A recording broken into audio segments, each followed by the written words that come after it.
Thank you for visiting ChristopherMedia.net. If we go to page 11 in the presentation, you'll see that... You'll see we're on target to meet our quarterly... Some things never change, like nobody can resist popping plastic bubbles. And Geico saving folks lots of money on their car insurance. As I was saying, we're on target to meet... Excuse me, Miss Hansen. Sorry, almost done. 15 minutes could save you 15% or more. To show you how easy it is to file a claim with Geico, we hired sports commentator Dick Vitale. Tonight's matchup is me versus an ugly fender bender. If I can eke out a win, it would be a miracle, baby. Mr. Vitale, it wouldn't be a miracle because Geico gives you a team of experts to help manage your claim. It's going to be a nail-biter. Nope. The Geico team is there for you 24/7. Now that's a dipsy-do dunkaroo of a claims team. Geico is awesome, baby, with a capital A. Geico. Great service without all the drama. Christopher Media, let's make some noise. Welcome to Beer Nuts, a weekly excursion into the world of craft beer, brought to you by MichiganBeerGuide.com. And now, here are the Beer Nuts. Hey everybody, well, we're back. Glad to be back. We got 4 Beer Nuts tonight. JR here in Southern Arizona. I've been traveling a lot for my job, and we haven't been able to peruse as many episodes, but we're going to try to step up our game in the next few months. So glad to be back. This will be episode number 187. We're going to call it Mixed Nuts. It was kind of put together last minute, and we're just going to drink whatever the hell we want, and we're going to talk a little bit about homebrewing. Very happy to be announced that my first homebrew in Arizona is ready. So let's move on to the other Beer Nuts. Let's welcome Steve V back from LA. Welcome back, Steve. Hello, it's good to be back. It's a good thing I don't drink beer only when I do this podcast, or else I'd be I'd forget what beer tastes like. Well, we're going to step it back up on that, and Dugout's agreed to maybe take a little bit of. But I did forget to. Hi guys. Thought we should do another one of those green glass videos. The idea was to What was that? We've got an intruder, huh? Right. Are we being hacked? No, I think I accidentally hit my YouTube or something. That was pretty funny. So someone talked that out. That was pretty cool. Yeah, someone was talking like, what was he saying? Well, I did forget to give you my last Untapped check-in, and I will do this only because, notwithstanding my homebrew that I tasted last year, the last check-in was from Saturday night. I was at a poker game and made the dubious mistake of opening up a Grey Monday by the brewery, 20.8%, which was a very good. I remembered it tasted great, but I also remembered it was like my 8th beer of the night, and I probably needed it like on the hole in the head, and it's probably the reason I did very little on Sunday. Big hitter. A couple of my buddies at the poker game helped me finish that off. But hey, everything from the brewery is good. But there is a price to pay the next day when you drink a 20.8%er.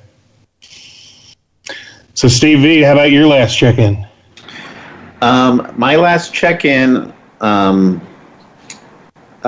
we had our Easter party, and I had some beers, whatever. But I went and visited a Frogtown Brewery out here in LA, and I had their IPA milkshake, and it's coconut, and it was pineapple, and it was delicious. I mean, it was like drinking a pina colada. And I hope they keep it going for the summer, because that'll be a great summer beer. Very nice, very nice. Well, let's go back east to Michigan. Welcome back, Dugout. All right. Well, thank you. Good to be back. And yeah, it's been a while. I'm glad I don't just drink on podcasts either, because I'd have to join a new podcast.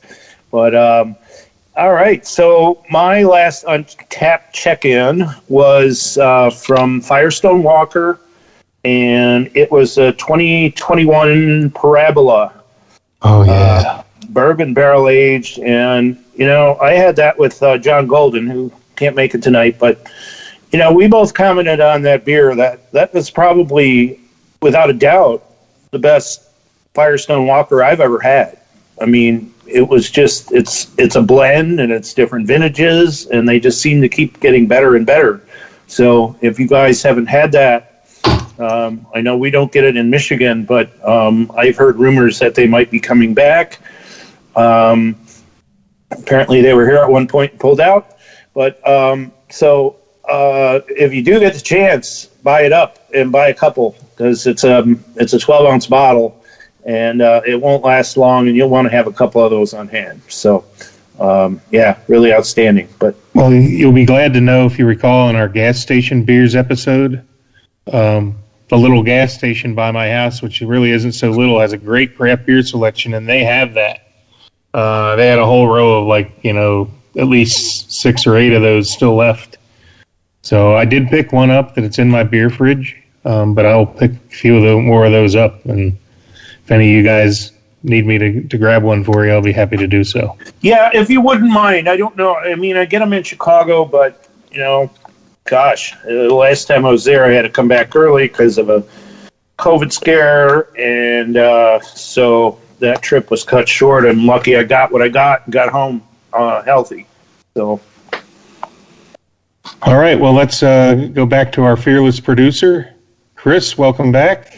Yeah, it is good to be back. It's been a while. I meant to join you for your birthday episode, and in that particular day in my life, everything blew up. So it was just bad timing. I had a beer. It was something from Founders. I ended up drinking them the following week. But my last Untapped check-in, I believe, was the Cherry Lime Radler from the Superb Owl episode, when I foolishly picked Kansas City to win. Wow. I have to think that's not the last beer you had. Oh, absolutely. That's just the last beer I put on Untapped. Okay. Well, at least you're honest. Yes. Well, again, everybody, sorry for the long respite between episodes, but my job has me traveling all over. I was in Bismarck, North Dakota last week. Actually visited a great brewery called Bismarck Brewing, and had a great time there. There was actually a local share going on at the other end of the bar. I was kind of jealous that they didn't invite me in, but not like I had anything to bring. Had I known, I would have stuffed a few tombstones in my suitcase and shared it with those guys. But great brewery. I can't imagine anybody's going to Bismarck anytime soon, but seek these guys out. They were really had some great beers, and I had a good time in their brewery. So more adventures to come from faraway places, and even though I'll be on the road, maybe I'll be able to Skype in to record the show from some exotic places. I'll be in Fargo in a couple weeks, and Drecker's there. Drecker's a nice brewery in Fargo. So, well, it's time to get down. Everybody's thirsty. So let's just invite everybody, as we always do. Please open up a beer. They're your choice. Certainly in keeping with the Mixed Nuts episode, drink whatever you like. There's no boundaries. Just whatever you enjoy is fine with us. Even if it's a Coors Light, pop open a cold one. Our mission is just to expose more good people to more good beer. So cheers, everybody. It's glad to be back. And let's just get right at it. Who's thirstiest? I just had a couple beers before the show. So is there anybody that's really thirsty and wants to kick it off? Or do I just have to pick somebody random? All right, that means it's random. I'm going to go to Chris. All right. Well, I picked an offering from Stone because you can't go wrong. It just stood out because it's in a week. If you partake, and I'll just say it. If you smoke pot, I mean, it's legal in 20% of the country now. Why are we treating it like a dirty word? But they have a beer called Enjoy by 42021. It's a hazy IPA. Actually, according to the bottle, it is a Blazy Hazy IPA. 9% ABV. So definitely making this beer count. You pour it into the glass. I mean, it is golden. It is hazy. You cannot see through. Light's getting through it, but I'm holding in a clear glass. I cannot see my hand on the other side of this glass. That's how hazy this is. You stick your nose in it. It smells like 420, but there's definitely also there's a little pineapple, some orange, overall the citrus, which, you do tend to get with the IPAs. By the way, oh wow, there's a nice creamy white head on it, and oh man, let me have another sip of this. Man, that sounds good. And then again it's again it has 420 on the label, so it's going to have that kind of taste to it. But again, more citrus, some grapefruit, on the finish.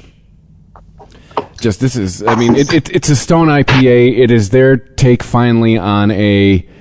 On the East Coast IPA, and Stone, the one of the originators of the IPA. I mean, this is delicious. Truth be told, I didn't want to drink it all. While we were waiting to start, I'm the guy who went and found a Coors Light in his golf bag just because I didn't have any other beer in the house. But I mean, I'll tell you what. If you compare and contrast having a Coors Light and then having this, I mean, this is outstanding. Stone is generally in my book, anything I've ever had a home run. So you only have a few more days to buy this as of recording this, 6 more, because you only have 37 days. This came out on St. Patrick's Day, but if you hear my voice and you see it, it's before 4/20/21, buy it up because it's good. Pairs well with Bob Marley music too. Yeah, the Bob Marley poster everyone had in their college dorm room.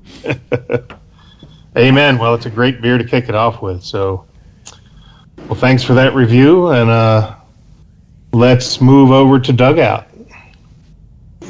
Okay. Yeah, I had some of that actually yesterday. I had some of that Stone, and I'll tell you what I really enjoy about it. In their take on it is it actually has some nice bitterness to it, and for me.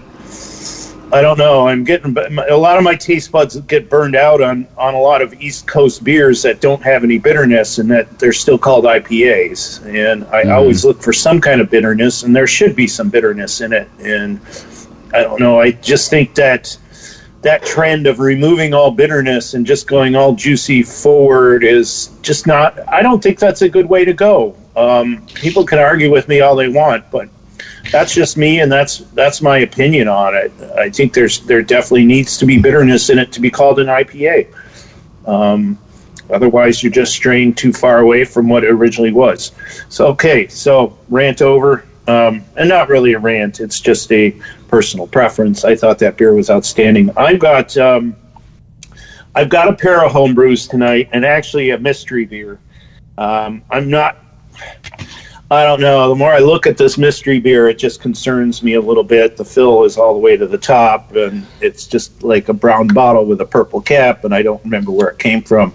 So we're not starting with that one, and I'm going to need an empty glass to actually open that, and that's what concerns me is opening up a beer that I don't know what the hell it is, and it's going to flow all over the place. And I'm sitting at my desk with plenty of electronics and music gear, so...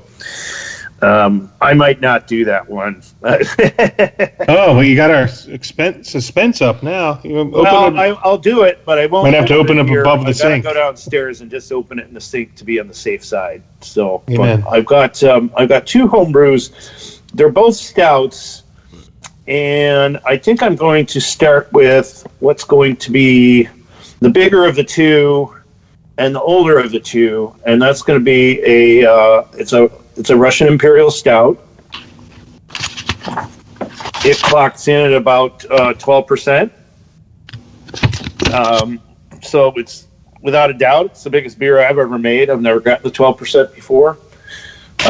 It's sort of a take off of a Bell's Expedition Stout, but I changed up the hops a little bit. I used some cryo hops in it. I just wanted to go... I knew it was going to be huge, so I wanted to take some hops along with on the journey, and so it's a whole lot of dry malt extract as well as a huge grain bill. It's got a sweetness to it, and it's definitely got some booziness to it. But the hops seem to balance things out a little bit. If you can actually say that about a 12%, it's pretty drinkable for 12%. Your first sip is going to be like, wow, this is big. but then that sort of goes away, and so it becomes a little dangerous. It could have fermented out to, say, 14%, but the yeast just isn't strong enough. I used a West Coast style IPA yeast, typically IPA yeast, which is Bry 97 from Lallemand. It performed really, really well, and it's very neutral yeast. So what you basically do is you're tasting the malts and you're tasting the hops. You don't get much flavor from the yeast, which in a beer like this, in my opinion, is really good. A couple of these, and you'll know you've had some 12%ers, but there's a propensity, because there's a sweetness to it. There's some unfermented sugars that it can give you a wallop of a hangover too if you have a couple too many, and I've done so. And truth be told, I'm trying to knock the keg out because I've got a couple other beers coming on, and I'll discuss that later in the show, what the two that are coming on are. And, no rush or anything on either of those two, but I'm just anxious to get at least one of them on, because I'm running two stouts, and both are Imperials.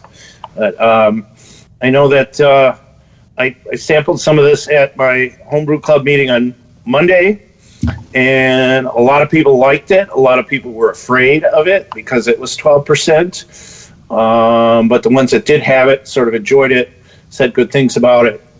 I'll leave the rest for my second beer and talk about that one a little more after somebody else goes. But the second beer is the one that people got really, really excited about. So I'll keep you guys in suspense until later in the show on that one. Sounds good. And we're going to be including more and more home brewing segments of the show going forward because, number one, Doug's an excellent brewer and always interesting to hear what you're coming out with, Doug out. But also, I'm actually back in the game now and just tapped my first keg of my first homebrew since moving to Arizona, and we'll keep you in suspense on that one. It's not a heavy hitter like Dugout's beers, but I'm just glad to be able to call myself a brewer again.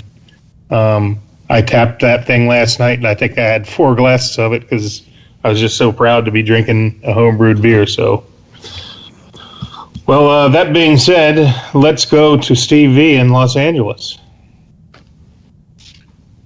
Oh, where's Stevie in Los Angeles? There he is, I think. Steve, you with us? Hey, Steve. There. I'm back. There he is. Okay. Of course, when I go push the button, my computer just, I'm going to turn off right now. And even that happens. Yes. It must have been just waiting for me to get something to drink. Well, the beer I went with today, I guess because April 14th is Saison Day. I found that out today while I was going through my Instagram feed, and it just so happened I had a very nice one that in my refrigerator that I've been saving. So I figured what perfect day to have. So I am drinking from a Salvador Ales out here in the Valley in Los Angeles. It's called Famille. It's a small saison with oats. I poured it, and you just get that kind of that wine flavor. The description of it is Famille is a small oat saison or a table saison brewed with Pilsner malt and was grown in California and malted in Alameda by Admiral Maltines. We also use California-grown unhulled French black oats and Tehachapi grain project. It's a very simple and light beer brewed to showcase the flavors of high-quality California-grown ingredients along with our house mix cultures. We call it Pilsner of Wild Ales. It has very restrained acidity and high drinkability. It's only a 3.4 3.8%. And it says it's fermented and aged in oak barrels with their house culture of Saison yeast, Brettanomyces, and lactic acids producing the bacteria. I poured it, and like it says, it smells very earthy. It's kind of clear. It's not a lot of color. Kind of like a watered down apple cider.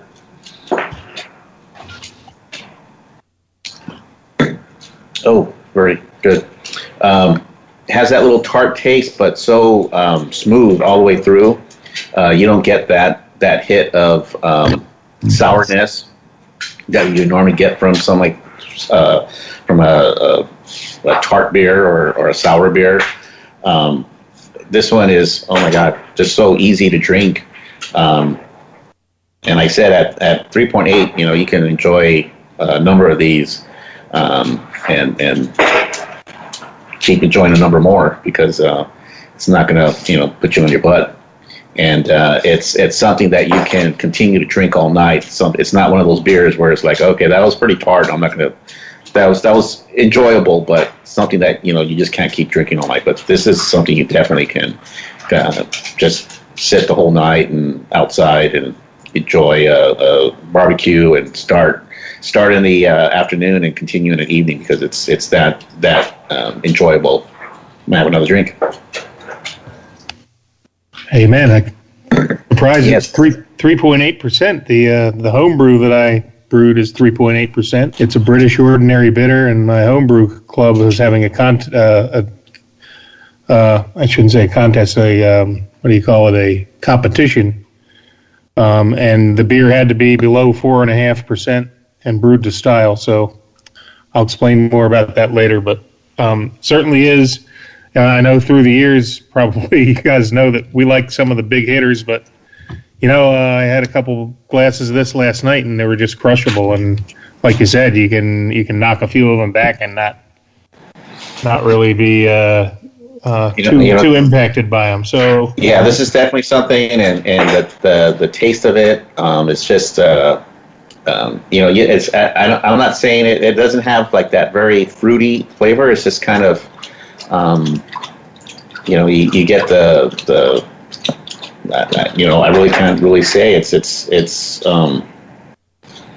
an easy drinker. Yeah, it's very, very easy, very smooth. No smack in the face because it's you don't get that pucker face. And like I said, I think before when I started doing this podcast, I was very I always kind of stayed away from the sours, but I've noticed of late I've been kind of enjoying them a little bit. I was earlier in March. I was in Phoenix, and I happened to stop by Tombstone and got that berry thing and brought some of those home and passed those out, and people were the berry cobbler. Yeah, triple berry cobbler. Really enjoyed those, and so like I said, I'm glad I'm kind of expanding my palate with the sours, and this is definitely one of the ones top on the list. Awesome, good stuff there, man. All right. Well, I'm going to go into my beer. I was in a rush when I got home to get on here, and I grabbed 2 random beers out of my beer fridge, and one was more interesting than the other, so that's the one I'm going to drink. It's called Morning Sex from the Beer Research Institute in Mesa, Arizona. I was there, probably a month or 2 ago, and had a great experience there. Doesn't sound like it would be a brewery, Beer Research Institute, but it's not a laboratory, it's just a brewery. And Morning Sex is a 5.8% ABV coffee milk stout. I remember at the brewery, I liked it so much, I bought 2 4-packs, and I bought 1 4-pack of all the rest of the beers. So I do remember enjoying it. It's 30 IBUs. So I poured this out a couple minutes ago. It's still got a really healthy 1-finger head on it, which is surprising. Most stouts aren't this carbonated, but it's got a nice creaminess to it. The head is definitely like almost a dark brown. It's a very brown, probably from the coffee. I'm not sure, but and of course it's coal black. You can't see through this at all. So no question, you get coffee on the aroma. But I'm also like smell a little bit of like sweetness. You can just tell like it's almost like a coffee with some cream in it or something. So let's take a sip of this. So it's 5.8%. It's a little bit thinner than most of the big heavy stouts that we're used to. It's more of a sessional stout, almost like a Guinness. But really nice coffee flavor in here. Trying to remember the name of the coffee roaster. It's on the can. It's PEIXOTO. Crop to Cup Peixoto coffee roasters. So it must be a local coffee roaster up in Phoenix. But it's a delicious, easy to drink beer. It's only 5.8%. A Guinness is 4%, so it's much stronger than a Guinness, but not up there with your Imperial stouts. But I already had dinner tonight, so I'm glad that it's not one of those big, heavy stouts that would probably put me either to sleep or I'd be too full to drink it. This is kind of perfect for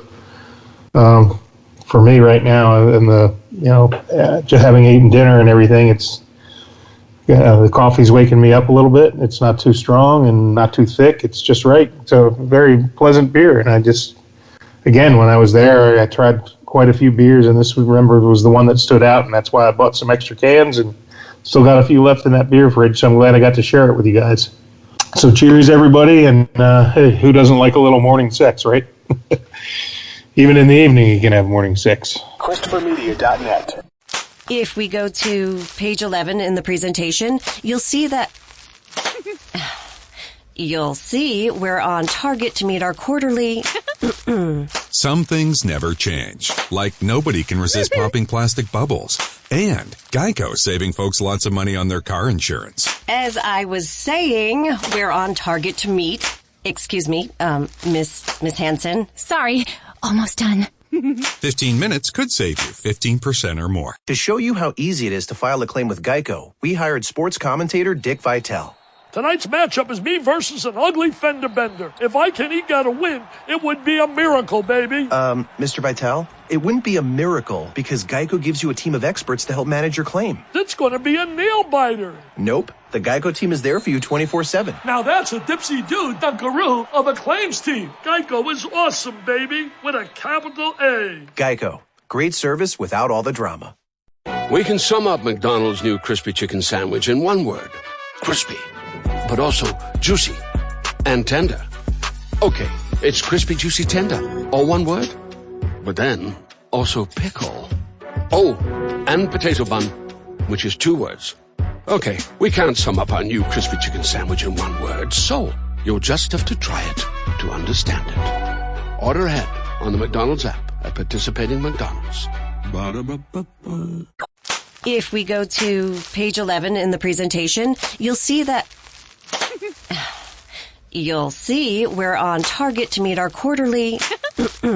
Some things never change, like nobody can resist popping plastic bubbles, and Geico saving folks lots of money on their car insurance. As I was saying, we're on target to meet. Excuse me, Miss Hansen. Sorry, almost done. 15 minutes could save you 15% or more. ChristopherMedia.net. So that's it for everybody's had a beer now. I think we're gonna. If anybody has a second beer, that's fine. We'd love to hear more beers, and if not, I know that Doug has more homebrew news and maybe even another beer to taste. Wow, I wish you'd open that one up, the mystery beer. That would just be fun, I think. So I'll turn it over. Anybody else have a second one, or we just want Doug to take it away and talk about the next homebrew? Go ahead, Doug. All right, it's all yours, Doug. Okay, well, what I'm going to do is I'm going to try and down a little bit of this beer while I'm talking so that I've got an open glass so I can get the mystery beer in. Well, no problem. You have any beer news to talk about while we're doing that? Well, yeah. Was it May 1st is Big Brew Day. That's coming up. That's always a big homebrew thing that, as many people brew as possible, and each year it gets bigger and bigger.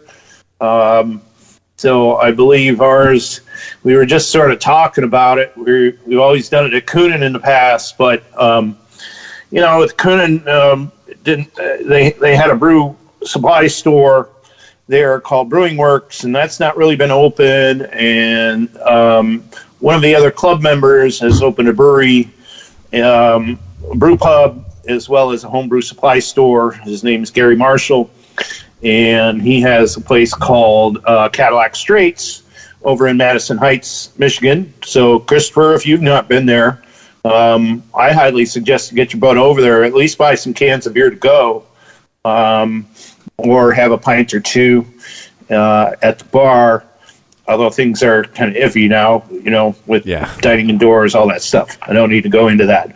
But, he's got some really good beers to go. He's just over on John R., between 12 and 11 Mile. So we're doing the big brew day there. Let me get another swig of this one. Yeah, Doug, if I could chime in there, might as well plug my homebrew club, the Buffalo Club, here in southern Arizona. Really, most of the club members are in the Sierra Vista up through South Tucson, Vale, where I live. That's where the club's base is. But we are actually very excited to announce that Tombstone Brewing is going to brew wort for us for Big Brew, and then each of us is going to get 6 gallons to take home and make it our own IPA. It's going to be an IPA base wort, and then we can all add our own yeast, our own hops, and ferment it as we see fit. So it'll be really fun to see all the different beers that come out from the same wort that Tombstone provides for us.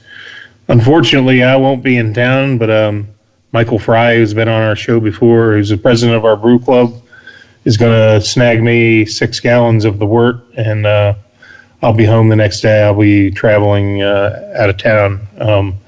But I will get 6 gallons of that wort, hopefully, and be able to participate in that. So that's exciting, and appreciate that our friends at Tombstone doing that for us. That's awfully generous, and our homebrew club meeting on May will be there. So good stuff for Big Brew Day. That's something Coonan used to do that too. There was always a big Brew Day festival in Warren at Helmich Park, and it was put on by some of the Rotary clubs and the Kiwanis, and it was a big fundraiser.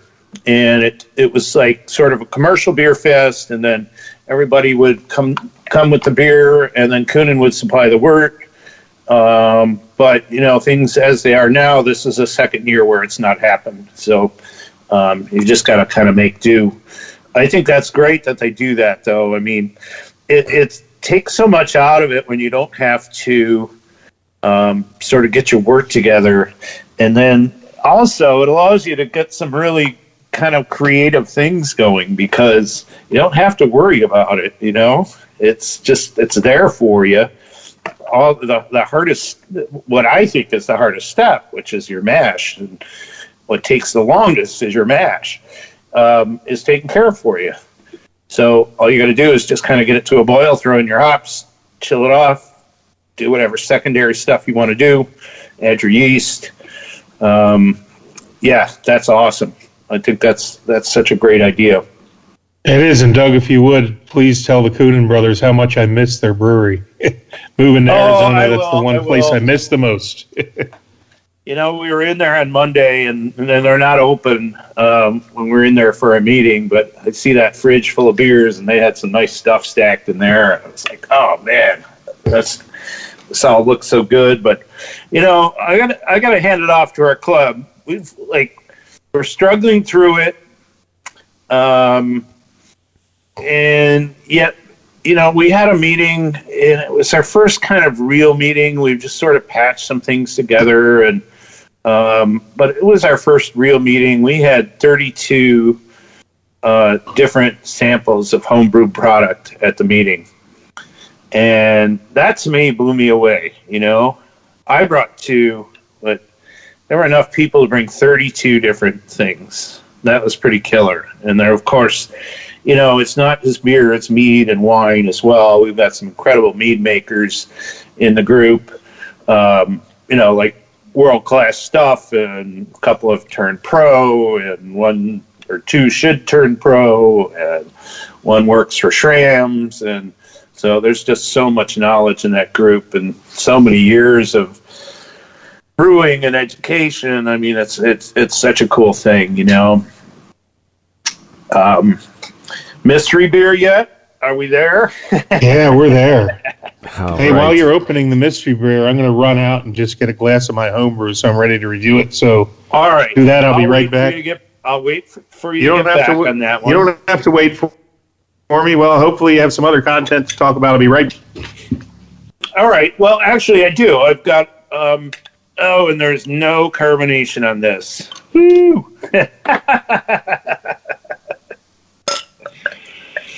I'm afraid of this. I don't know if you can hear it going in the glass. I mean, there's some carbonation on the pour. But all right, so that's good. I'm going to move on to what my other beer was, not the mystery beer.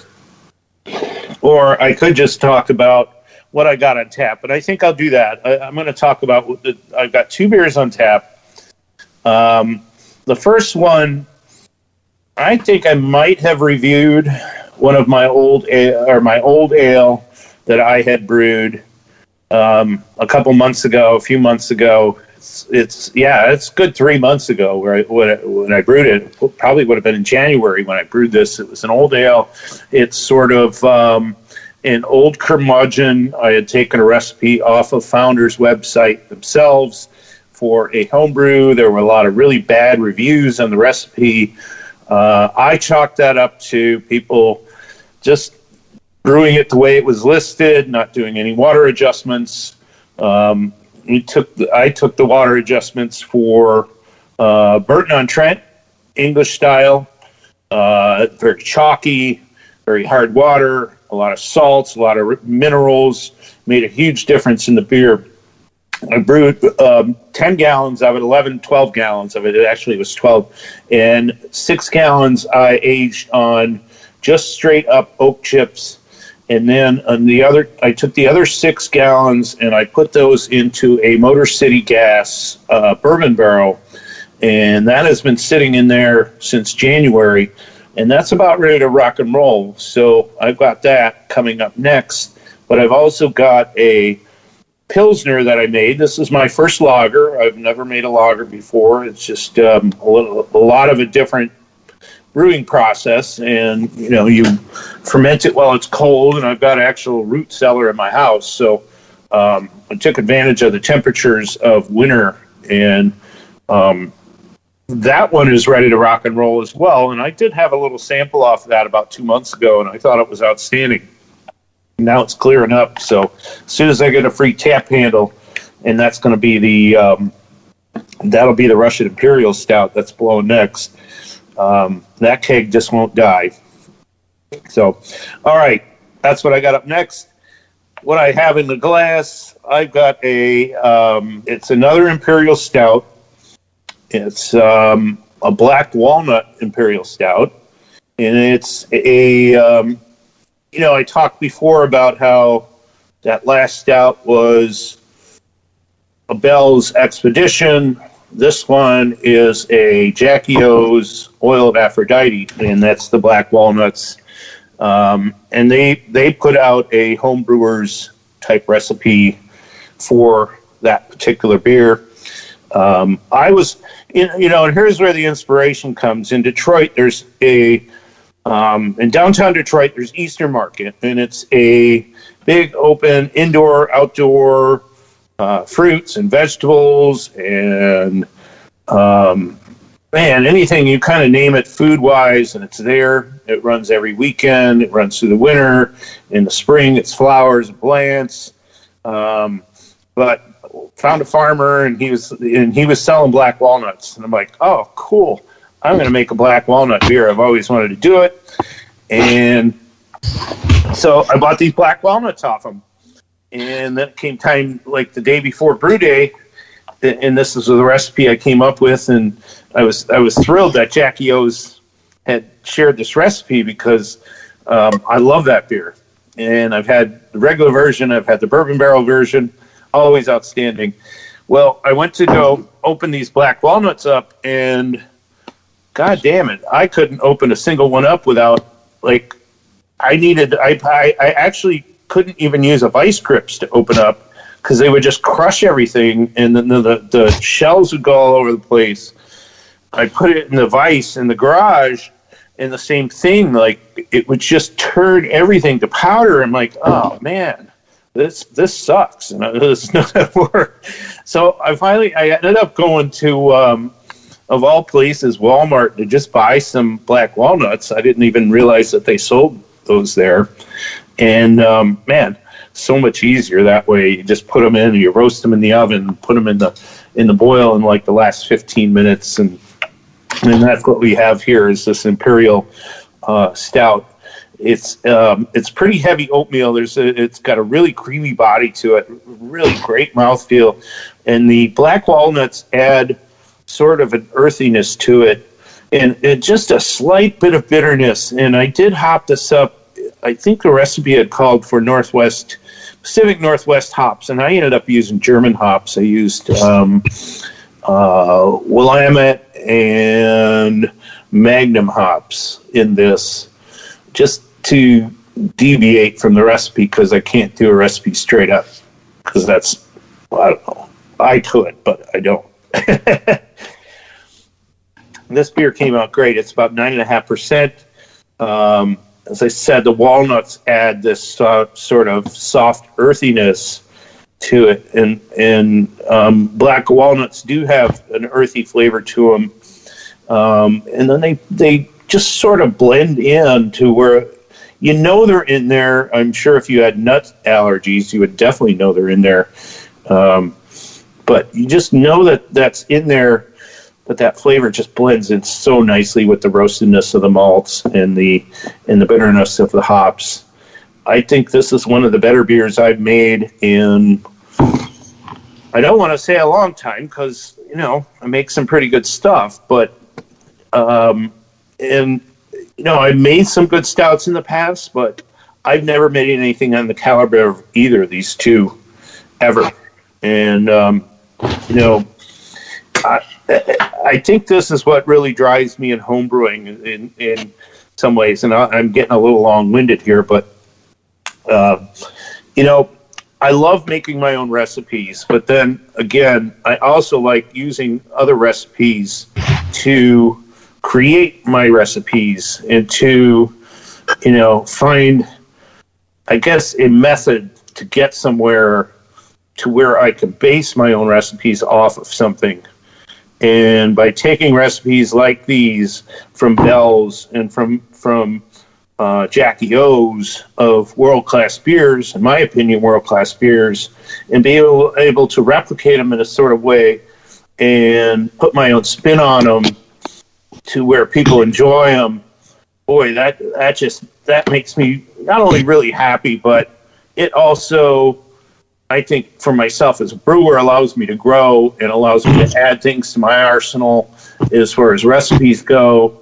And, you know, not to just blatantly copy off of somebody, but, you know, and I think any chefs or any kind of cooking people or even brewers will tell you the same thing. Like, you start somewhere, you're always going to use something as a base, or, you know, it's just going to be whacked out. It's not going to be, you know, nobody's going to like it. So you start with something and then start to add in your little touches, your personal touches. It just makes you a better brewer. I think this beer, and I got a lot of compliments on it, it's the best stout I've ever made, bar none. I mean, I would make this again in a heartbeat. JR, I'll share this recipe with you. I would highly advise you just go out and brew this thing, man. It's kick-ass. Awesome. I look forward to doing just that. So are we doing the mystery beer, or you want me to talk about? Yeah, I mean, you got anything else there? You've got a beer, right? I got a beer. I just went out and tapped one out. It was a little overcarbonated. The style of British Ordinary Bitter is supposed to be a very low carbonation, and I kind of overdid it, I guess, trying to get it carved up. But it's been on the gas for a couple of weeks, and so I toned it down quite a bit last night. But it's okay. I poured one a while ago, and it settled out nicely. I'll post another nice picture, but it's a British Ordinary Bitter. I nailed my my gravities. Original gravity and final gravity. It came out to exactly the number. So I'm really pleased with my Anvil electric brewing system. I've got to give credit to Craig and Mike from my homebrew club who came over on brew day. Craig has already brewed with the Anvil, so he gave me a lot of tips and tricks. And there's a recirculation pump that I bought with my unit, which really helps your efficiency. But, this was a British bitter, so I used Maris Otter pale malt and nothing but East Kent Goldings. I kept it simple. They want it brewed to style. I didn't try to reinvent the wheel here. It's my first beer back. I probably would have brewed something a little stronger normally, but the homebrew competition for this month was something below 4.5. So this is what I chose, and I'm very pleased with it. I tapped the keg for the first time last night, and other than being a little overcarbonated, once the beer settled out, it's a very easy drinker. I'm looking at it now, and it's got about a half finger head on the top, which is probably too much for this style. It's only supposed to be like 1 to 1.5 times CO2, but nevertheless, it's I actually served it too cold last night. It should be served around 50 to 55, so I dialed up the kegerator to a warmer temperature, so it's pretty much close to what it should be tonight. And I'm looking at it; it's right in the SRMs, right where it needs to be. The color level, it's like somewhere between darker than straw, lighter than copper, so kind of like a yellowish color. It's not clear; it is a little bit hazy. I would have liked it to be, a little bit more clarity, but all in all, I'm not complaining. Maybe something I can fine tune, but let's just get down to the beer. Not a whole lot on the aroma. It's not a strong, it's a very simple, earthy hops, the East Kent Goldings, but it just smells, mostly malty, and a little bit of earthiness. So let me just take a sip here. So when I was reading the style guidelines last night, it pretty much is right in. It's got a little bit of fruitiness, but not overbearing, just subtle fruitiness. Not very, even though it's, I said it was overcarbonated, it's still pretty easy to drink. It's not, not bubbly where it fills you up. I remember last night I was just going to drink a glass or two, and I ended up drinking like 4 glasses. It's just so easy to quaff it down because it's not strong and it tastes good. So it's a pretty good balance. It's not a lot of hops to it. It's, East Kent Goldings earthy. It's got a little bit of earthy. I really do like the creaminess, the mouthfeel of it. I could probably do better next time on this. I'd probably pay a little more attention to the water profile of it. I'll have to hit John Golden up next time on that. But I bought some water from a carboy. I can't remember the name of the company, but it already had some minerals in it, so I didn't alter it. Next time, I think I'll use pure reverse osmosis water and add water, add the proper minerals to make it, more closer to a British water style. But I don't know. I'm pretty happy with it. So I'm gonna get a beer gun and bottle a couple of these up and submit it to my homebrew contest and see where it comes out. It's probably not an award-winning beer, but I think it's pretty close to style and it is what it's supposed to be, and I'm pretty damn happy about it, and happy to be brewing again, and I can't wait for my best batch already. So can't even describe how excited I was last night when I poured that first glass out, and I just kind of stared at it for a while before I even tasted it. So there's just a feeling that you get, and Doug, you've been brewing for a long time consistently, and I've kind of taken a 3-year hiatus, and I don't know, I got that old excitement back. I remember when I moved here, I was wondering maybe I just won't brew again. It's a lot of work, and maybe I don't really want to do that. And I can buy stuff at the store if it's really good beer. I don't have to spend all this money. And I don't know, every time we had an episode and Doug, you're describing your brew days, and I see pictures on Facebook of my old buddies, Uncle Pete, everybody having their brew days, and I was like, boy, I really miss those days. And so I got the itch back, and that's what I needed to have. I needed to have a passion for it, and I've rediscovered that passion, and I'm back in, and now I can't wait to plan my next brew day.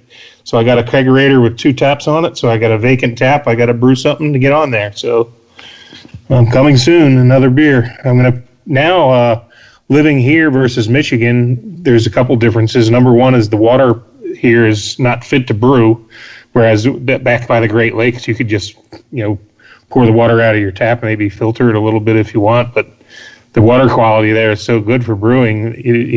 That was a great advantage to have, and I'm not so fortunate here in the desert, so I'm going to have to buy what homebrewers do here. They buy reverse osmosis water in the carboys, and then you treat it to the style that you want it to be. So that's going to be a little bit of an adjustment, and also I can't get away with 66 degrees year round in the basement like I could in Michigan. Now I have to have a fermentation chamber to regulate the fermentation temperature. But the good news for that is it opens up the world of lagers for me. So I have a chest freezer that a buddy's given me, and for my fermentation chamber, I got the kegerator now that will dispense it whatever temperature I set it to. So I'm in a much better place to be able to brew, So I think my next beer is going to be a Czech Pilsner. I always said I wanted to that would be my first lager, and now that I can brew, pretty much any style, including lagers, I think that might be the next one to fall. So I'll probably do that big brew day from Tombstone Wort. That'll be the next one that goes untapped, and I'll brew that Czech Pilsner and just let it lager for a couple of months before it's ready to drink. So that's the plan, and again, I'm just real excited to be back to the brewing. I can now call myself a brewer again. I'm not on the sidelines, and it feels pretty good. Awesome. I could tell the enthusiasm on your post from the other night when you put a picture there, and it just put a big smile on my face. I was like, "Oh, good for you!" You got there again. Yep, and there's no turning back now. I just bought all really good equipment. I've got this Anvil electric brewing system, which is unbelievably easy to work with and to mash. It regulates the temperature. I remember how challenging it was with that igloo cooler trying to keep the temperature consistent for a full 60 minutes. I don't have that issue anymore. This system keeps it maintains the temperature constantly. You got the recirculation pump, and I got an SS Brewtech stainless steel fermenter, which is a big step up from those plastic buckets. I was going to say that it looks like technology has come a lot. In the time we've been doing this podcast, it looks like homebrewing technology has come a little bit of ways. It has, and the other thing is that Anvil brewing system I bought it on Black Friday. If you were to try to get one now, they're like back ordered. You can't even get them because everybody's happy to have those. But that being said, a lot of this stuff was still there. It's just when you're on a budget, you don't want to buy the expensive stuff. And after doing it and having a garage full of kettles and this and that all over the place, my wife, I needed to consolidate. And now I have everything in one corner of the garage, and I don't have nearly as much equipment. That Anvil brewing system doesn't take up a lot of space. I actually spent the money and had a 240 volt outlet put in because it boils the water much faster at the 240. Oh, wow. You can convert it to 120 or 240 volts. And so I converted it based on, I did my homework, and having brewed before, I wasn't going to settle for subpar stuff. I know, Doug, you've improved greatly the quality of your equipment over the years, and that was the one thing I figured when I got rid of all my stuff in Michigan, if I was going to brew back here, I was going to get good stuff, and now I have good stuff. So it makes the brew day a lot easier. The cleanup's not as bad, and most importantly, doesn't take up half the garage, which is something that pleases my wife. ChristopherMedia.net. If you've got a personal auto insurance question, you could talk to a cab driver, although the policies he recommends might include avoiding the interstate, beating traffic by taking the back roads, and only making left turns when absolutely necessary. Or you could talk to your local Geico agent, whose policy is to use their expertise to navigate your insurance, finding the best route to help you save money on insurance for your home, car, and more. And as an added bonus, you'll be able to avoid traffic jams and potholes entirely. To find a Geico agent near you, visit geico.com/local. If you've got a personal auto insurance question, you could talk to a cab driver, although the policies he recommends might include avoiding the interstate, beating traffic by taking the back roads, and only making left turns when absolutely necessary. Or you could talk to your local Geico agent, whose policy is to use their expertise to navigate your insurance, finding the best route to help you save money on insurance for your home, car, and more. And as an added bonus, you'll be able to avoid traffic jams and potholes entirely. To find a Geico agent near you, visit geico.com/local. This is your new home speaking. I know you haven't moved in yet, but I need some favors. Could you dust the blinds? The dust makes me feel dusty. Also, we could save a lot of money if you bundled your home and car insurance with Geico. It's super easy to do online or over the phone. Last favor, when you move in, could you stick to one aesthetic? The last owner had a weird mix of floral wallpaper and nautical tchotchkes, and I can't have another identity crisis. Geico. For bundling made easy, go to geico.com today. ChristopherMedia.net. Well, and you know, JR, yeah, I've improved my equipment, but I've also improved my technique in mashing, and I think that's where, gosh, I want to say over 50% of your beers, the difference between a good beer, an average beer, or a bad beer comes in your mash technique. And you know, using igloo coolers, and you know, that's all fun, and that's all, you know, that's how we all start, is in that realm. But if you want to improve your game, if you want to improve your beer on your homebrew level, you know, keeping those things to temperature, and you know, dealing with outside temperatures, inside temperatures, trying to brew when it's 30 degrees outside, you know, those types of things can really have an effect on your final outcome on the beer. So, I mean, moving to something that you can regulate is really key to making better beer. And you know, when you start to get into some more technical beers, you know, some Belgian beers where you're doing step mash, where you're taking the temperature from 145 up to 155 up to 165 in a matter of 20 to 30 minutes, you know, and you're dealing with a large volume of, so it's not like you can just put that thing on you can't put your igloo cooler on a burner, you know, it's plastic. So how do you get there? And you got to add warm water. You know, it's not ideal. But you got to have that. You got to have it precise, and if you don't have it precise, you're just kind of guessing.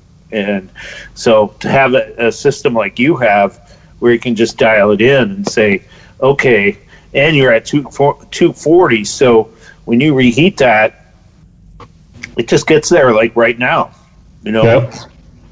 I don't have that kind of a system. I do have an indoor system, but it's electric, and if I need to do a step mash, I've got like sort of a European kettle that I can use to heat water up and take those up, but I've got stainless steel mash tuns, so you know, when I put that heat up a little bit, it stays there, and vice versa. When I'm outside and it's a little hot, I don't have all that heat coming in and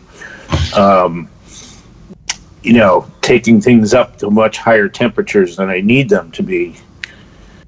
Yeah, I can remember doing the igloo cooler and getting like 60% efficiency, and you can remember some of the challenges we had with the grains not being crushed enough. And oh yeah. You know, we're kind of beyond that now. My buddy that helped me out brought his mill over, and we milled it right before we used the grain. You know, we milled it right there, and then put it into mash. And yeah, there's just a lot of little things, and I think I got like 84% efficiency out of this system. So, even at only a 3.8, and that was out.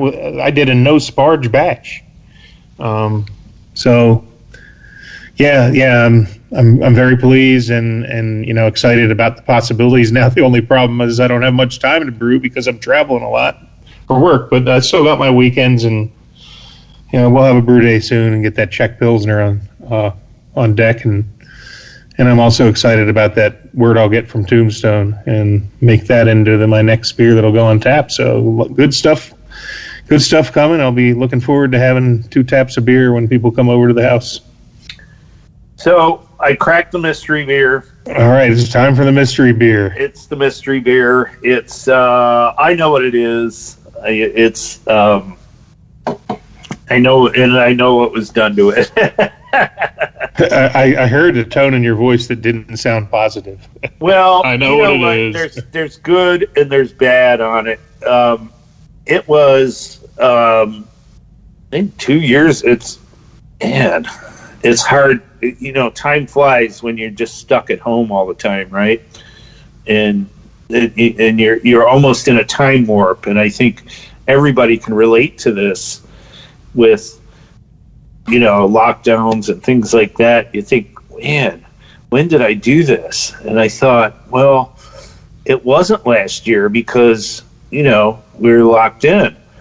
And so it was. This is 2 years ago, and we did a 4-person brew of a barley wine. John Golden was in on this, and then 2 other people in my brew club were in on this. And we made, like a 20-gallon batch of barley wine. But the problem was the patience wasn't there for the mash. And, as the mash is like kind of, because we had these igloo coolers and one was draining faster than the other, and temperatures weren't right, and so stuff wasn't coming out right. I mean, we ended up, at the end of the day, with a decent barley wine. A couple of us did just keep it stock, and a couple of us didn't. And this is one of the ones that wasn't stock, and this person had added some type of red wine into a barley wine. And it could be worse. Everything sounded good until you brought red wine in. Just because it has the word wine in it doesn't mean it's the same thing.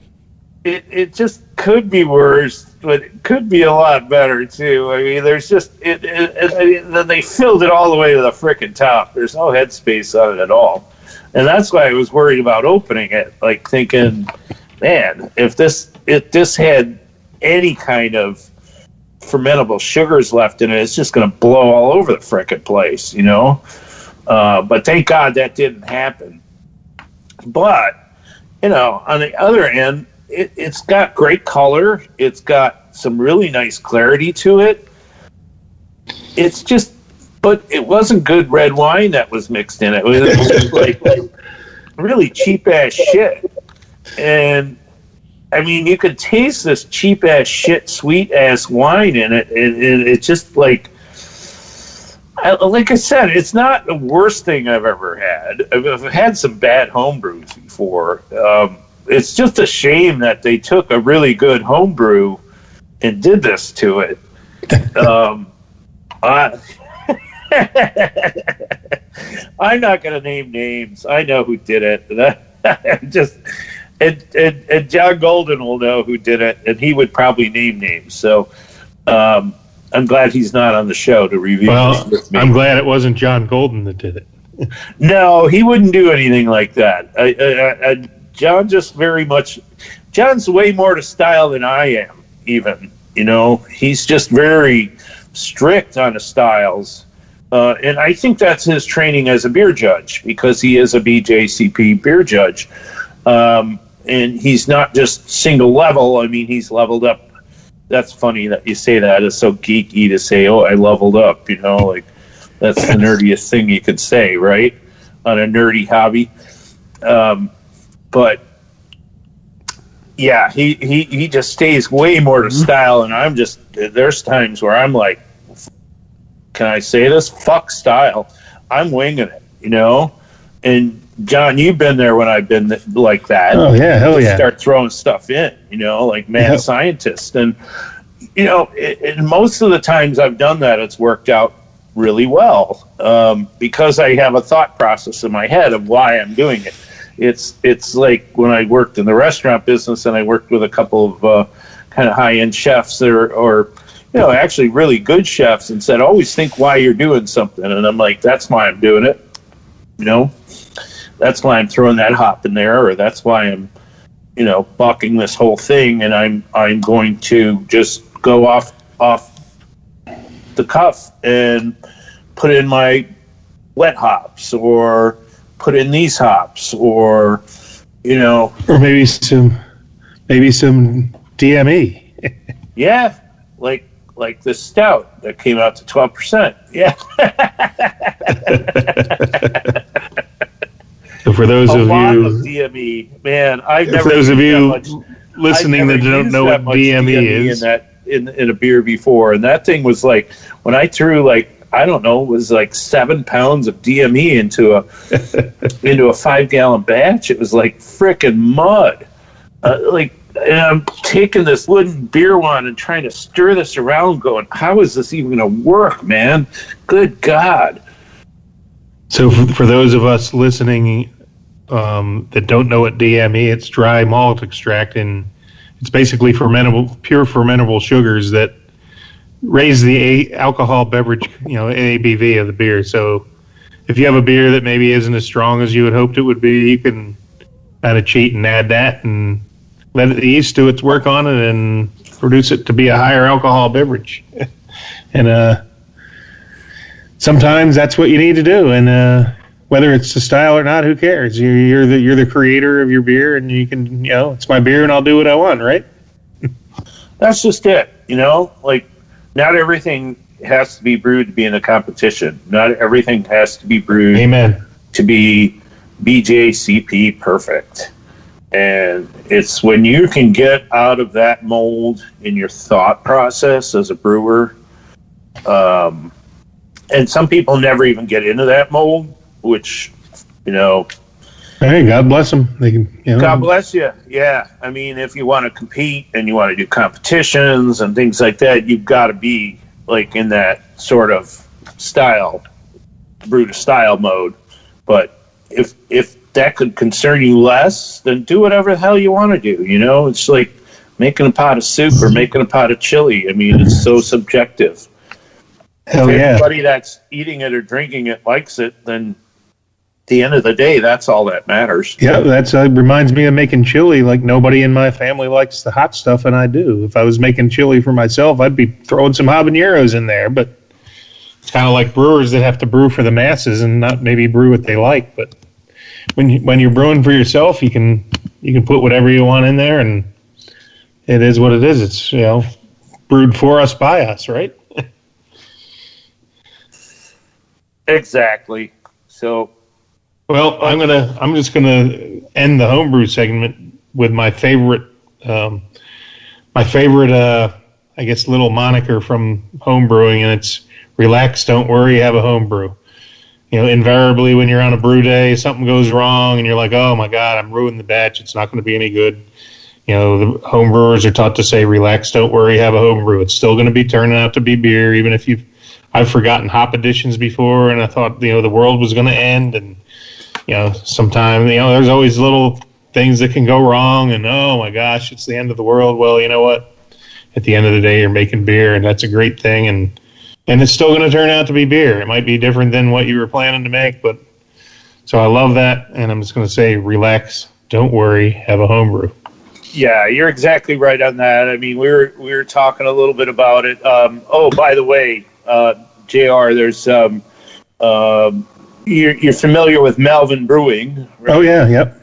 So they've got a competition coming up soon called the Boyle Rumble, and it's they invite homebrew clubs to turn in beers, and you get X amount of entries per number of people in your homebrew club. So I'll send you the link to that. Oh, that's awesome, man. They're like from Wyoming, too. They're from out they brew incredible IPAs. Oh, their beer is great. Incredible We get distribution on Melvin here. I'm very pleased to announce. But I did have a little quick story, and this is on the Black Walnut Stout. And I was brewing it, and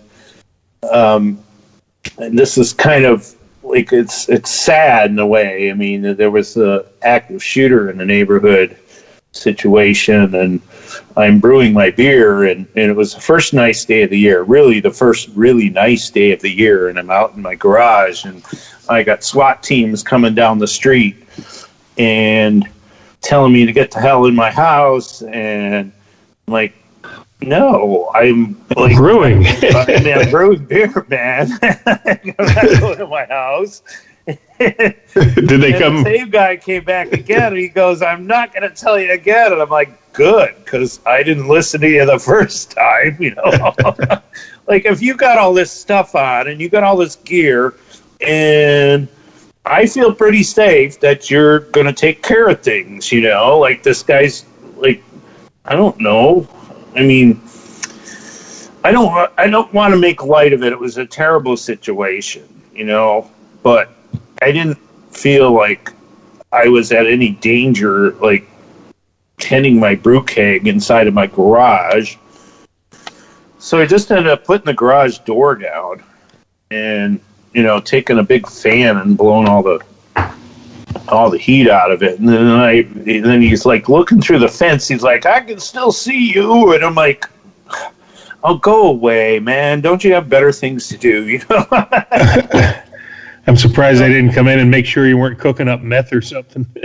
Well, I don't know. And I'm just like, well, no, I did say I'm just brewing beer, man. Just leave me alone. It's nice out. And he's like, no, get in the house. It's dangerous. And I'm like, okay, I'm going to take the risk. Oh, man, you faced probably more worries from the Feldies than that day. Oh, no. This was bad. This was bad. Was it? Well, yeah, sorry to make light of it. It was bad. Anyways, I won't go too much into it. I mean, I got the boil done, and I just put it into my fermenter and took my boiling wort into the basement from the fermenter and thought, well, I'm just going to have to chill this in my basement somehow, you know? Yep. Well, that's another thing that's hard to do here in the desert is the chilling. The water temperature in the summer isn't really that cool. Your average water temperature that comes out of the hose is not actually. So when I had to chill my wort, even though I have a wort chiller, I couldn't just use hose water. I had to get a submersible pump in a cooler full of ice water and use that. So that might be still a challenge here, especially when the hot weather months. Yeah, or a plate chiller and a pump. Yep. Yeah, I'm going to have to figure that part of it out. But all in all, just glad to be brewing again. Any of you guys have any more beers to taste, or is it time to head to Mexico City? Any other comments? Anybody? It's been so long since we were together. And you have any beer news, or Stevie, any breweries out there, opening up or bring anything out special, or anything at all you want to talk about the LA beer scene? Yeah, I actually did have a very good double dried IPA from Highland Brewery. Went there and did some tasting, and they had just released it that day. So it was nice to sit out in the patio and have some food and drink a couple beers. And they have a really great selection. And like I said, it was great night to be out and sit back and have some beers. But yeah, a lot of our beers breweries out here are starting to get back to normal somewhat. So that's always a good thing. And you don't just have to pick it up and go home. You can actually sit out and enjoy things. And our restaurants out here are starting to allow indoor seating and at a partial capacity. So that's good news as well. So Awesome. How about you, Chris? Any beer mentions from your neck of the woods? No, I still haven't tried a seltzer. That's all I got. Good for you. I tried 2 years into this fad. Still haven't had one. I had one can of White Claw Black Cherry, and it was my first one and my last one. Not interested. Hey, God bless everybody. I know it's on fire, and a lot of people like them, but I'm not in that club, and I never will be. Well, and to add to that, into Brew News, I was reading a article about White Claw coming out with double alcohol seltzers, as if people didn't barf enough on seltzers. Pabst had a 8% hard seltzer, and it flopped miserably. So good luck with that one. And now they're going the Four Loko route. So, oh jeez. I mean, there was some funny memes I saw about it, and memes are memes, But it just kind of made me giggle a little bit on the inside, like, oh my God, you can't even handle seltzer the way it is now. What are you going to do when it's double? Yikes. Uber drivers beware. All right, everybody. Well, it is good to be back. Sorry for the long delay in between episodes, but I think we're going to get on track here.